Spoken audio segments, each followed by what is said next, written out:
नवग्रह में समी के लकड़ियों के साथ, नई दुकान है या नया मकान है, समी की लकड़ियों से हवन कराइए। याद रखना, विवाह के यज्ञ में और नित्य के यज्ञ में और गृह प्रवेश के यज्ञ में कभी नारियल का गोला नहीं डाला जाता यज्ञ में, उसमें पूर्णाहुति नहीं होती। ये बिना पूर्णाहुति के यज्ञ होते हैं। कौन कौन से हैं? एक तो विवाह के समय पर जो अग्निहोत्र होता है, यज्ञ कर्म होता है, एक जो नित्य का यज्ञ होता है, और एक जो गृह प्रवेश का यज्ञ है। इन तीनों मांगलिक कार्यों में यज्ञ की पूर्णाहुति नहीं होती। हाँ, गिद्धि का बुरादा बनाकर, टुकड़े बनाकर आप आहुति डाल सकते हैं। गिद्धि अग्नि में जलाने से घोर गरीबी का नाश होता है, लेकिन आप उसको घट को पूर्णाहुति के रूप में आप डालेंगे तो वो निषेध है, उसके लिए मना किया गया है। तो एक बार फिर जयकारा लगाए, बोल भक्तो वत्सल भगवान की जय, श्री हनुमंत बलवंत महाराज की, आज के आनंद की जय।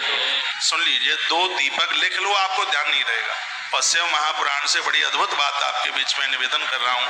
2 दिए घर से लेकर के जाइए, शुद्ध देसी घी के, माचिस भी अपने ही यहाँ से लेके जाइए। वहां पर आप पुजारी को वहां खोजें, टटोलें और वो भी मिले नहीं।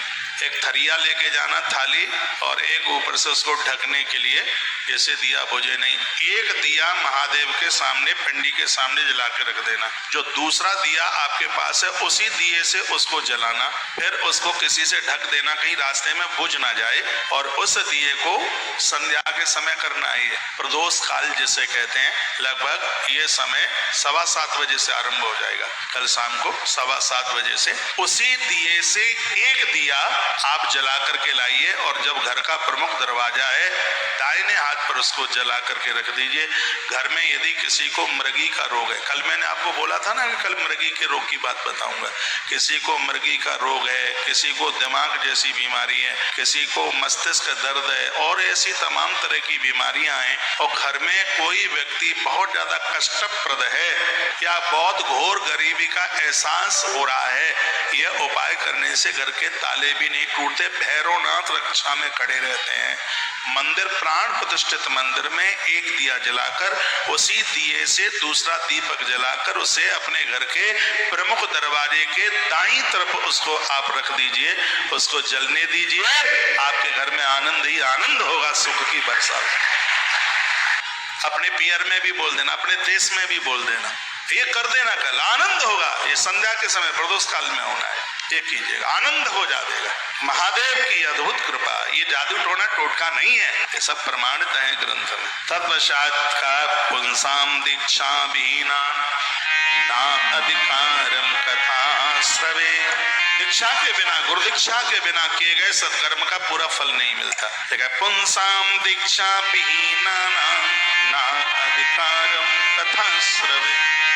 जब जीवन में कोई गुरु होता है, जीवन में दीक्षा होती है, तो किए गए सदकर्म का अनंत गुना फल प्राप्त हो जाता है। पूर्व में जो अपनी बेटियों का विवाह करने के लिए जा रहे हैं, कन्यादान करने को जा रहे हैं, कन्यादान करने से पहले किसी जागृत संत से, साधु से, महापुरुष से मिलकर उनके चरणों में बैठकर उनसे मंत्र दीक्षा ले लेना, क्योंकि दीक्षा लेने पर ही गौदान और कन्यादान का विशेष फल प्राप्त हो जाता है। कन्यादान 12 दानों में से एक है, 12 अतिदान है, आगे आप सुनेंगे, उसमें कन्यादान का नाम आता है। कभी कोई भागवत जैसे महान ग्रंथ की कथा, पुराण की कथा कराए, तो कथा कराने से पहले या यज्ञ की पूर्णाहुति से पहले, यज्ञ की पूर्णाहुति बाद में होवे, उससे पहले किसी जागृत महापुरुष के चरणों में बैठकर उसे दीक्षा ले ली जाए, क्योंकि कथा श्रवण ना अधिकार, इसमें तो लिखा है कि गुरु दीक्षा के बिना तो कथा श्रवण का पूरा अधिकार ही नहीं है।